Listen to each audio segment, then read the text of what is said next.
This video sponsored by BuyMote. இந்த ஆப்பில் நீங்கள் பர்ச்சேஸ் பண்ணக்கூடிய எல்லா ப்ராடக்ட்டும் உங்களுக்கு ரொம்ப மலிவான விலையிலே கிடைக்குது.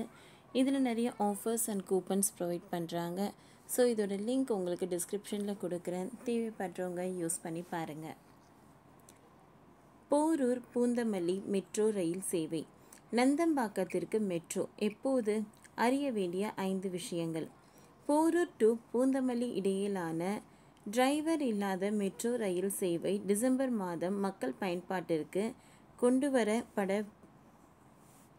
உள்ளதாக சென்னை மெட்ரோ ரயில் நிறுவன மேலாண்மை இயக்குனர் சித்திக் கூறியிருக்கிறார். போரூரில் இருந்து வடபழனி வழியாக பவர் ஹவுஸ் வரையிலும், போரூரில் இருந்து ஆலப்பாக்கம் வழியிலும், ஆலப்பாக்கத்தில் இருந்து நந்தம்பாக்கம் வர்த்தக மையம் வரையிலும் அடுத்த கட்டமாக சேவை தொடங்கப்பட உள்ளது. சென்னை வாசிகள் அறிய வேண்டியதை பற்றி பார்ப்போம். முக்கியமான வழித்தடங்களில் மின்சார ரயில் சேவை இருப்பது சென்னையில் வரம் ஆகும்.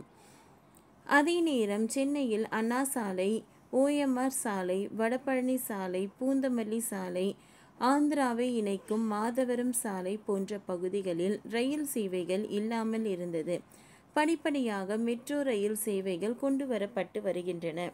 முதற்கட்டமாக சென்ட்ரல் முதல் பரங்கிமலை, கோயம்பேடு வழியாக ஒரு மெட்ரோ ரயில் சேவையும், விமான நிலையம் முதல் விம்கோ நகர் வரை ஒரு மெட்ரோ ரயில் சேவையும் வழித்தடமும் உள்ளது.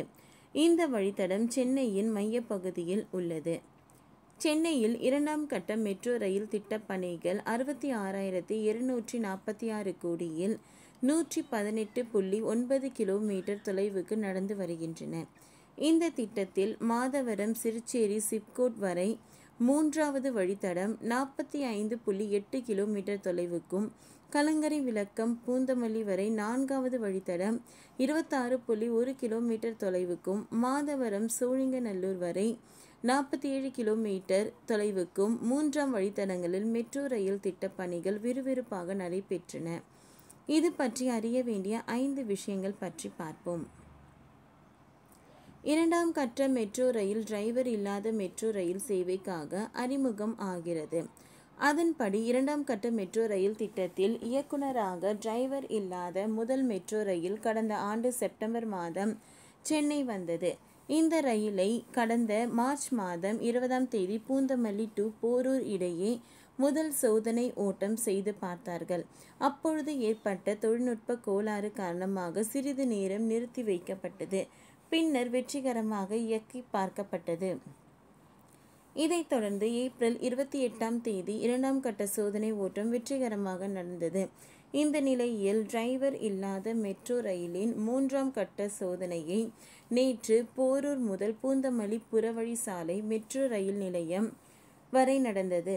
சுமார் 10 கிலோமீட்டர் தூரத்தில் டிரைவர் இல்லாத மெட்ரோ ரயில் சோதனை ஓட்டம் வெற்றிகரமாக நடந்து முடிந்துள்ளது. கடந்த மாதம் பூந்தமல்லி முதல் போரூர் வரை உயர்மட்ட பாதையில் சோதனை ஓட்டம் நடத்தினார்கள். தற்பொழுது போரூரிலிருந்து பூந்தமல்லி புறவழி சாலை வழியாக கீழ்மட்ட பாதையில் சோதனை ஓட்டத்தை நடத்தி முடித்தார்கள். பூந்தமல்லி முதல் போரூர் வரை உயர்மட்ட பாதை வழித்தடத்தில் மொத்தம் 10 ரயில் நிலையங்கள் பயன்பாட்டிற்கு வர உள்ளது. இதுவரை 6 டிரைவர் இல்லாத மெட்ரோ ரயில்கள் சென்னைக்கு வந்திருக்கிறது.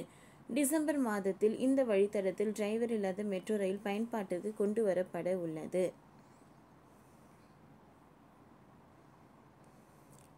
சென்னை மெட்ரோ 2ஆம் கட்டத்தை பொறுத்தவரை டிரைவர் இல்லாத மெட்ரோ ரயில் சேவை என்பதை தாண்டி இன்னொரு விஷயமும் இருக்கிறது. அதுதான் AI தொழில்நுட்பம்.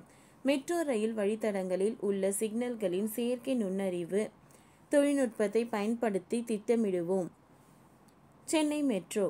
மேலும் இதுவரை எங்கும் இப்படி யாரும் பயன்படுத்தவில்லை என்று கூறப்படுகிறது. இதேபோல பராமரிப்பு பணிகளில் செயற்கை நுண்ணறிவை பயன்படுத்த நடவடிக்கை எடுத்து வருகிறது. சென்னை மெட்ரோ 2ஆம் கட்ட வழித்தடத்தில் பரங்கிமலை, டிநகர், மயிலாப்பூர் ஆகிய வழி நிலையங்களில் மிகவும் முக்கியமான ரயில் நிலையங்களாக இருக்கும். இந்த ரயில் நிலையத்தில் இருந்து சென்னைக்குள் எங்கு வேண்டுமானாலும் போக முடியும் என்ற நிலை உள்ளது. ஓகே ஃப்ரெண்ட்ஸ், இந்த வீடியோ உங்களுக்கு பிடிச்சிருந்தால் லைக் பண்ணுங்கள், ஷேர் பண்ணுங்கள், சப்ஸ்கிரைப் பண்ணுங்கள். தேங்க்யூ.